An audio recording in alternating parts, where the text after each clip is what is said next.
Today, I went to go watch the double feature event that everyone's been talking about, Barbenheimer.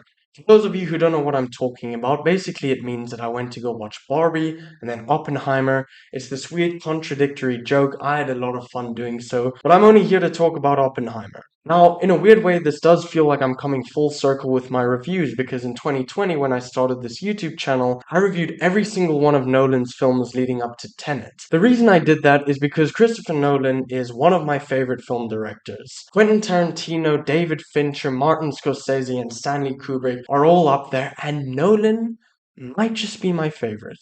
Oppenheimer tells the story of J. Robert Oppenheimer, who is considered the father of the atomic bomb. This film covers most of the events from his life, therefore there's a lot of information that is thrown at you. I had seen some documentaries and done my research. I felt like I, for the most part, could follow along with all the events that were happening. This movie is 3 hours long. Recently, there have been so many movies, especially mainstream movies that I've been seeing, where I just don't understand why they're so long. They feel bloated, you could easily cut 20 minutes. Not the case with this movie. There is not an ounce of fat. I think that the pacing is absolutely incredible. I have seen at least 2 reviews that were of the opinion that the film sort of takes a dip after the Trinity test, which is what the film is building up to, but there's a whole chunk that is still very integral to Oppenheimer's story, because this isn't a movie about the bomb, it is about the man. And the court hearings, which is the last part of the movie, where he was basically being accused of being a communist and a spy for his own project, was this really big integral part of his life. I think it's important that they left that in.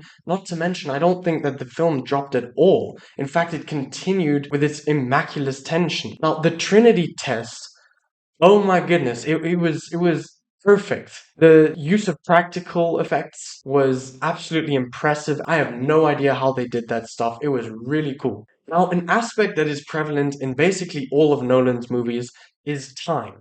Now, you get movies of his such as Inception and Tenet, where time is used to tell a different kind of story. This is more in line with something like Dunkirk, where things are told out of order. You've also got black and white scenes and the color scenes similar to Memento. Nolan was quoted in saying that color scenes are subjective, whereas the black and white is objective. In the context of the film, he labels it as fission and fusion for all my science homies out there. Got you. Next, I would like to talk about the performances. This movie has one heck of a cast, and it was so fun to see all these big name actors just showing up sometimes for one quick scene. Emily Blunt has this monologue in the final act of the film, and she just knocked it out of the park. All the other cast members do such an amazing job, and Cillian Murphy, I have always loved him as an actor. He's just got this very unique quality about him, this unique look. His eyes. You know what I'm saying? His performance is incredible. It is up there with Thomas Shelby as his best performance. His face, he is so good at expressing emotions. Nolan knows this. He chooses to have close-ups, and so much is conveyed, so much you can read. Before the Trinity test, while he's studying, you can see the wonder, and then later on, when he's carrying that guilt, that horrifying look upon him, as well as the excitement, the anxiety leading up to the event. Another technique that I really admired is that Nolan chose to visually show these visions that he's having of atoms colliding, dreaming of the stars. It is really crazy. One thing that I was very curious about was how they were going to handle the ending of the film. Is he just going to leave it on a depressing note, or what's the deal? In my opinion, he ended it perfectly. It kind of leaves you sitting there like in awe. Now, there is still so much left to talk about. I've only seen this movie once a couple hours ago. I haven't had that much time to process, so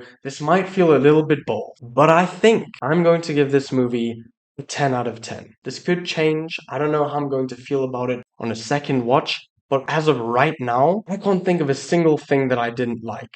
I hope you enjoyed this video. Consider giving it a like or subscribing. Until next time, fuck off.